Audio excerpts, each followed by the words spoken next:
आप देख रहे हैं लव विद एस्ट्रोलॉजी।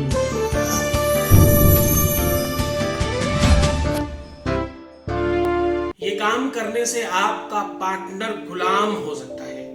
ये काम करने से तुम्हारे दिल पर अधिकार किसी और का था ना, अब उनके दिल पर अधिकार तुम्हारा हो सकता है। एक दही बड़ा अपने नाम से और एक दही बड़ा उनके नाम से उठाकर इस जगह रखाना, बस इतना करने से आपका पार्टनर तत्काल करेगा आपसे बात। जानिए पूरा विश्लेषण।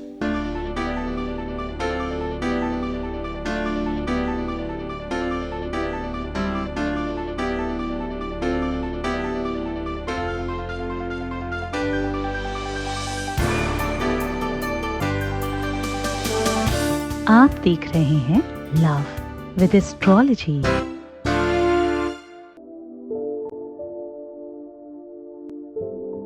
नमस्कार, मैं हूं आचार्य सतीश अवस्थी। आपका बहुत स्वागत करता हूं लव विद एस्ट्रोलॉजी में। लव विद एस्ट्रोलॉजी में आपके अपने जीवन में प्यार भरा जाता है। लव विद एस्ट्रोलॉजी में आपको आपसे मिलवाया जाता है। लव विद एस्ट्रोलॉजी में जहां जीवन में कुछ भी असंभव था, वो सब संभव करने का साधन बताया जाता है। शादी के पहले, शादी के बाद की हर समस्या का समाधान करना लव विद एस्ट्रोलॉजी का प्राथमिक वर्क है। हम लव लाइफ, पारिवारिक लाइफ, रिलेशनशिप लाइफ और आपकी मैरिटल लाइफ को पूरी तरह से ठीक करते हैं। जो जोड़ियां आसमान में बनती हैं उनका repairing centre love with astrology है, और ये सब बड़े रूप में किया जा रहा है। पिछले 20 सालों में अभी तक 21 लाख लोग धन्यवाद कर चुके हैं, और सक्सेस रेट 95% प्लस है, और ये सब जारी है। इतनी बड़ी संख्या में लोग कैसे ठीक होते हैं? क्योंकि यहाँ बड़े बड़े ग्रंथों पर रिसर्च होता है। गीता, वेद, पुराण, शास्त्र, उपनिषद, बड़े बड़े ग्रंथ, उनका निचोड़ आपको बताया जाता है। आज हम आपको भैरव तंत्र सिखा रहे हैं, आज हम आपको बलिदान सिखा रहे हैं, आज हम आपको 10 दिक्पाल की व्यवस्थाओं के साथ सूत्रपात करा रहे हैं। आज हम कह रहे हैं कि बस एक दही बड़ा अपने नाम से, एक दही बड़ा अपने पार्टनर के नाम से यहां रखाना। मात्र इतना करने से रखते ही उनका आएगा फोन या मैसेज या कॉल या इंफॉर्मेशन, किसी न किसी रूप में वो आपसे कांटेक्ट करने के लिए बेताब हो जाएंगे। जो तुम चाहोगे वो होने लग जाएगा तत्काल, तत्क्षण। क्योंकि हमारे यहाँ बहुत आदिकाल में, बड़े पुरातन टाइम पर बलिदान का, बलि देने का प्रचलन हुआ करता था। इस प्रचलन में जैसे जैसे शिक्षा ने अपना स्थान बनाया, इस प्रचलन को वास्तविकता में समझा गया कि भाई दही, चावल, सिंदूर, उड़द की दाल, इन सब चीजों का सम्मिश्रण माख कहते हैं संस्कृत में इसे। वैसे तो उड़द की दाल को भी संस्कृत में माख कहते हैं, और संस्कृत में, वेदों में, शास्त्रों में साफ साफ लिखा है दधिमाक्षानि बलिदानेन सुभायस्थाय भविष्यति। दधिमाख मतलब दही और उड़द की दाल, इन चीजों से बलिदान किया जा सकता है। वही बल, वही ताकत, वही व्यवस्थाओं को मजबूत किया जा सकता है। यही नियम होता था। लेकिन क्योंकि हम लोगों ने उस बात को समझा नहीं, बलि को बलि रखा, उस पर दही रख करके चढ़ाने लग गए। सही तरीका ये नहीं था। सही तरीका था कि आप जनरली, आपके घर में जब भी कोई पूजा पाठ अनुष्ठान कभी भी हुआ होगा, कभी भी हवन हुआ होगा, और कोई ठीक पंडित जी आए होंगे अगर आपके यहाँ, विज्ञ साक्षर विद्वान वेद पाठी अगर आए होंगे, तो उन्होंने पान के पत्ते पर या उड़द के पापड़ पर कुछ सिंदूर, दही, चावल इत्यादि रखा होगा हवन कुंड के आसपास चारों तरफ। या जब वो बलिदान की डलिया बाहर निकालते हैं क्षेत्रपाल की या 10 दिक्पाल की, उसमें भी ये सब सामान रखा जाता है।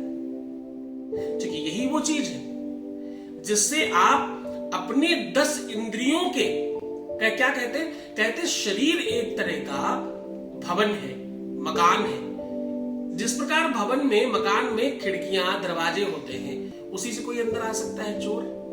वैसे ही शरीर भी एक भवन है, और इसमें भी 10 दरवाजे हैं। चोर का मतलब है विपत्ति, आपत्ति, मुसीबत, संकट, खराब चीज है। वो कब आ सकते हैं? जब कोई दरवाजा खुला होगा। दरवाजा कब खुला होगा? जब वहां का द्वारपाल जो होगा, यानी जो सिक्योरिटी गार्ड होगा, वो ठीक नहीं होगा। तो उन्हीं को ठीक करने के लिए 10 दिक्पाल की पूजा की जाया करती थी।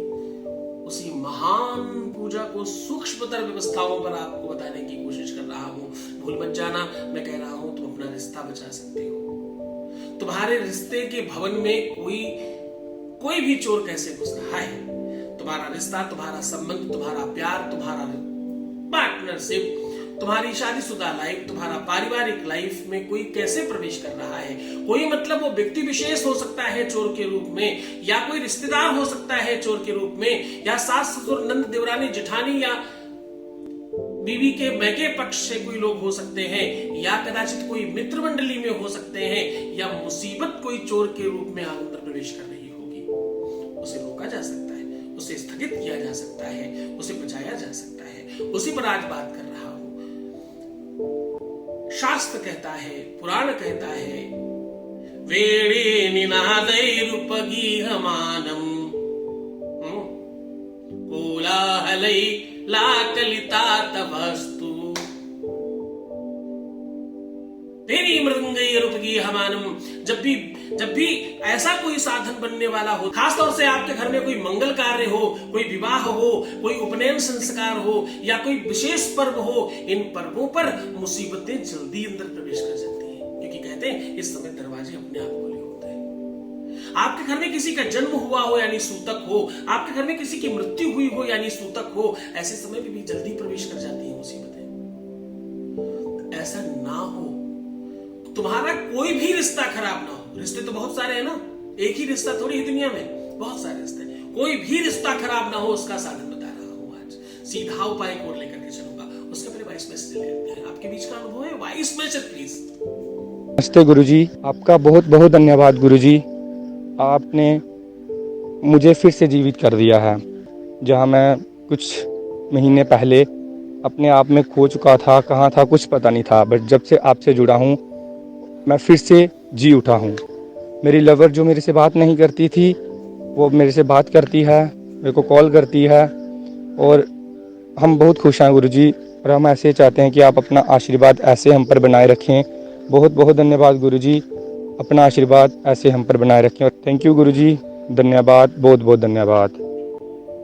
बहुत बहुत धन्यवाद, बहुत साधुवाद, बहुत आशीर्वाद। परमात्मा शिव तुम्हें प्रसन्न करे, आनंद करे, हर इच्छाओं की पूर्ति करे। जो तुम पाना चाहते हो तुम्हें जरूर मिले। अब सिचुएशन समझने की कोशिश करिए। हम कह रहे हैं आज दो दही बड़े।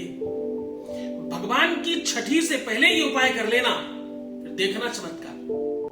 अद्भुत शक्तिशाली है ये। इसमें इतना पावर है, इतनी क्षमता है, इतना बलवान है ये उपाय, इतनी सामर्थ्यवान व्यवस्था है ये।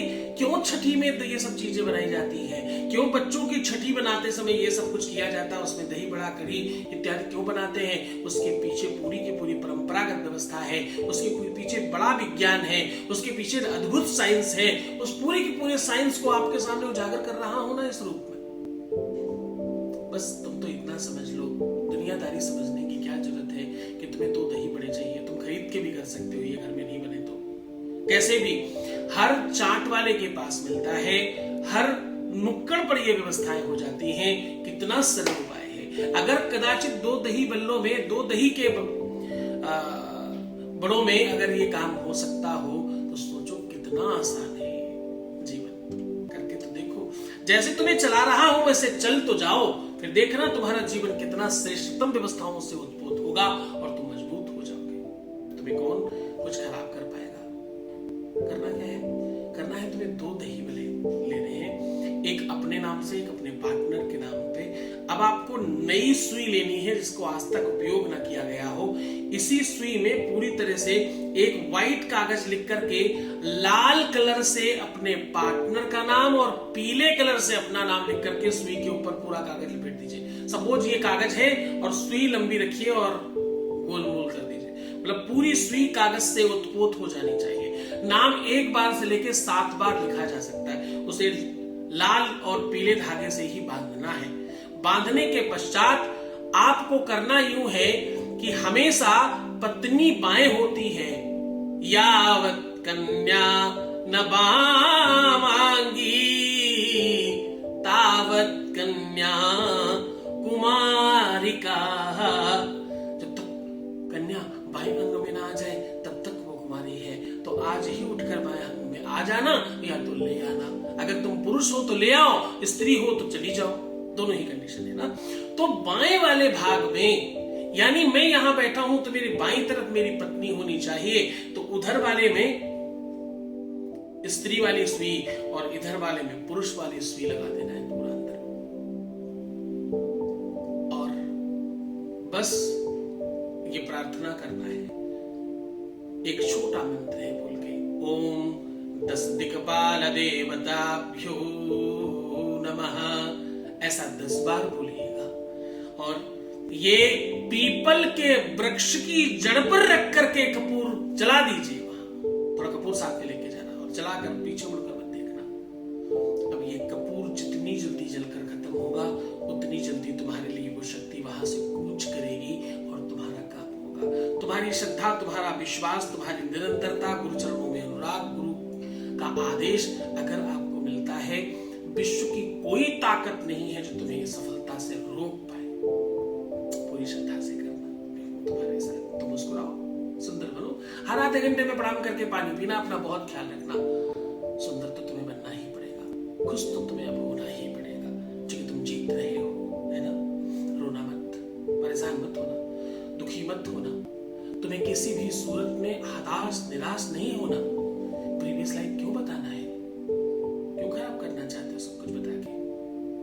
पैसों का आदान प्रदान मत करो, पैसों का आदान प्रदान में पैसा बीच में रहता है, रास्ता खत्म हो जाता है। नेगेटिव मत सोचो, पॉजिटिव और सकारात्मक चिंतन रखो।